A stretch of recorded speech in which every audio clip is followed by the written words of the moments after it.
లో 10 మంది ఎమ్మెల్యేలు బోసిడికే సిగ్గు శరం లజ్జ లేదురా అరే దమ్ముంటే రాజీనామా చేయరా అని అంటాను. మరి ఈ దమ్ముంటే రాజీనామా చేయరే అరే అనేటోడు కూడా పార్టీ మారిండు. వానికి దమ్ము సిగ్గు శరం లజ్జ లేదారా బోసిడికే? గతంలో మారిన వాళ్ళంతా కూడా బోసిడికే లేరా? అనేక పార్టీలు మారిన వాళ్ళంతా కూడా సిగ్గు శరం లేని నా కొడుకులా? ఇవాళ మాత్రం మీరు సంసార్లా? ఇవాళ తెలంగాణ రాష్ట్రంలో మీరేదైతే రాజీనామా చేయని ఎమ్మెల్యేల నియోజకవర్గాలలో ప్రతి ఊరికి ఇందిరమ్మ ఇల్లు వస్తుంది, ప్రతి ఊరికి రేషన్ కార్డులు వస్తున్నాయి, అభివృద్ధి పథకాలు జరుగుతున్నాయి. అవన్నీ అవసరం లేదా?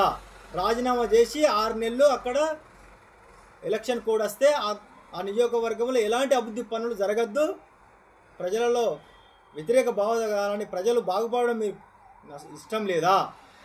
జన్మలో మీరు మారరు గారు 10 ఏళ్ళు రాష్ట్రాన్ని దోసుకుంటారు. మళ్ళీ ఇప్పుడు బాగుపడే తెలంగాణ రాష్ట్రం చెడిపోవాలని కోరుకుంటారు. మీరు జన్మలో మారరు నాయన.